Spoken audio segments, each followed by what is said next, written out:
Hello everyone, welcome to SP study.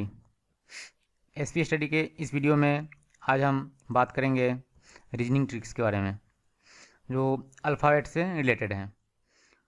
जैसे कि कोई भी एग्ज़ाम हो, जैसे एसएससी, सीजीएल या फिर जेई का या आरआरबी, जो भी जिसमें अल्फ़ाबेट से रिलेटेड जो भी रीजनिंग आते रहते हैं, जिसके लिए हमें अल्फ़ाबेट का जो उसका जो वैल्यू है A=1, B=2, C=3, D=4, ये सब हमें ज़रूरत पड़ती है हमें याद रखने की। तो इसके लिए बहुत सारे स्टूडेंट हैं जो इन्हें याद करते रहते हैं। तो शुरू के कुछ टर्म हैं, जैसे कि ए का 1 B=2, C=3, D=4, ठीक है, और E=5, और कुछ लास्ट के जैसे हैं, जैसे Y=25 और Z=26। तो आज हम कुछ ऐसी ट्रिक्स बताएंगे आपको जिससे कि ये हमें बार बार याद करने की ज़रूरत बिल्कुल नहीं पड़ेगी। बस एक से दो बार इस वीडियो को आप देख लेंगे, फिर इन्हें याद करने की बिल्कुल ज़रूरत नहीं पड़ेगी। आप आसानी से इन्हें याद रख सकते हैं। चलिए तो शुरू करते हैं। जैसे शुरू करें तो ये तो हमें याद रहते हैं। एफ से शुरू करते हैं। तो एफ को यदि हम मिरर में देखते हैं तो एफ का कुछ ऐसा मिरर में इमेज बनता है, ठीक है, ऐसा, ठीक है, ऐसा बनता है। तो हमारा ट्रिक है कि इसको कनेक्ट करते हैं तो ये 6 बन जाता है, ठीक है।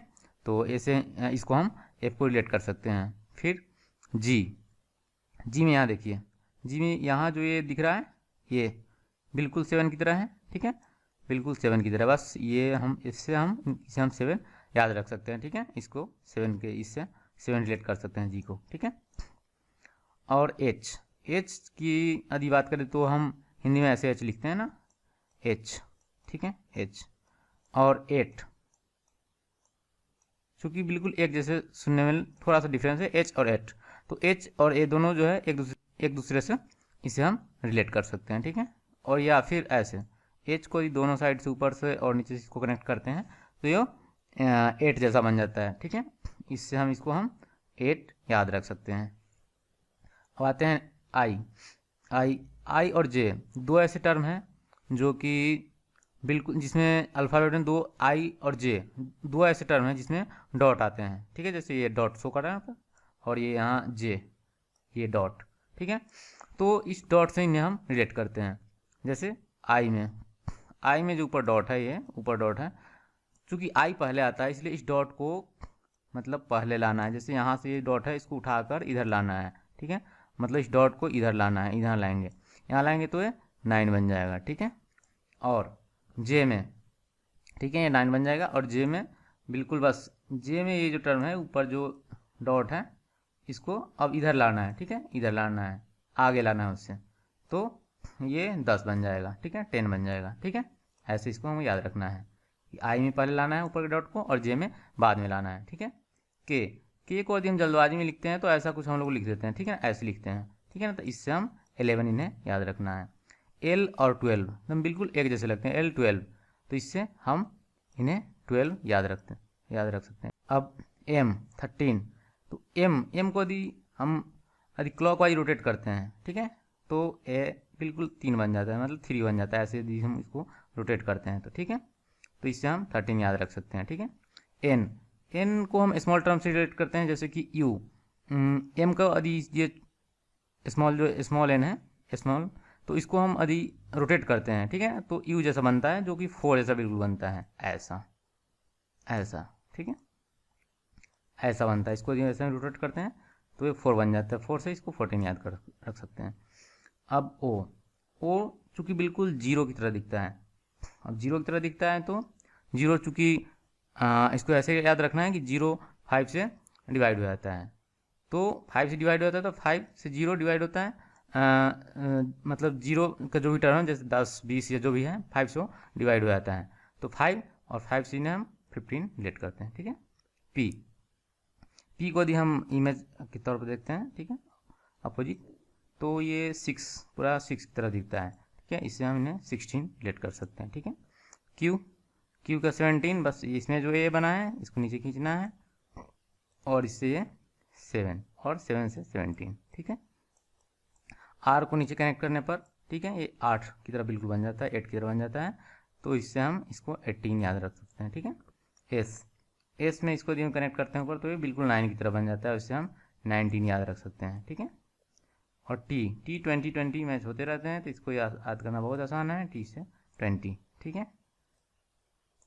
चलिए यू से यूनिक होता है, तो यूनिक वही होता है जो एक हो। ठीक है, और 1 से 21। ठीक है, इन्हें ऐसे याद रख सकते हैं, यू से यूनिक और 1 से 21। वी 2 उंगली का विक्ट्री का साइन होता है, 2 उंगली, वो चूंकि बिल्कुल वी की तरह दिखता है। ठीक है, तो उससे हम वी को 2 उंगली और 2 उंगली से 2 और 2 से 22 हम लोग रिलेट करते हैं। ठीक है, डब्लू को अब इसको एंटी क्लॉकवाइज हम रोटेट करते हैं, जैसे हमने एम में रोटेट किया था, लेकिन इसको अपोजिट करना है, तो बिल्कुल 3 की तरह हो जाता है। ठीक है, और 3 से 23। ठीक है, एक्स में 4 एंगल बनते हैं। ठीक है, 4 एंगल बनते हैं, तो इससे हम 24 रिलेट करते हैं। वाई और जेड हमें कोई ज़्यादा ज़रूरत नहीं बताने की है, तो हमें याद रहते हैं। ठीक है, तो चलिए एक क्वेश्चन देखते हैं। जैसे कि ये क्वेश्चन है, find the next term in the series. इसमें अगला टर्म हमें फाइंड करना है। तो यदि हमें जो पीछे हमने जो टेबल याद किया है वो यदि हमें याद है, तो ये बनाना मेरे ख्याल से बिल्कुल आसान है, एकदम बिल्कुल आसान है। जैसे कि एच का 8 होता है, जो पीछे तुरंत हम लोग याद किए हैं। ठीक है, 8। आई का 9 होता है। ठीक है, 9 अभी जो हम लोग तुरंत याद किए हैं। के का होता है 11। ठीक है, और एन का कितना होता है 14 होता है। और आर का भी हम लोग याद किए 18 होता है। ठीक है, आर का 18 होता है। तो अब हमें नेक्स्ट टर्म फाइंड करना है। तो यहाँ देखिए, यहाँ 8 और 9 1 का डिफरेंस है, यहाँ 9 और 11 2 का डिफरेंस है, 11 और 14 3 का डिफरेंस है, और 14 से 18 4 का डिफरेंस है। तो 5 का डिफरेंस होना चाहिए, मतलब कि 18 के बाद 5, तो 18 और 5 कितना हो जाएगा 23 किसका होता है, तो डब्लू का होता है, 23। तो नेक्स्ट टर्म जो आएगा वो हमारा डब्लू होगा, यानी ऑप्शन बी हमारा करेक्ट है। ठीक है, चलिए, तो अभी तक यदि आपने इस चैनल को सब्सक्राइब नहीं किया है तो प्लीज़ इन्हें सब्सक्राइब कर लीजिए, ताकि हम आपके लिए नए वीडियो लाते रहें जो आपको आसानी से मिल सकें। Thank you very much.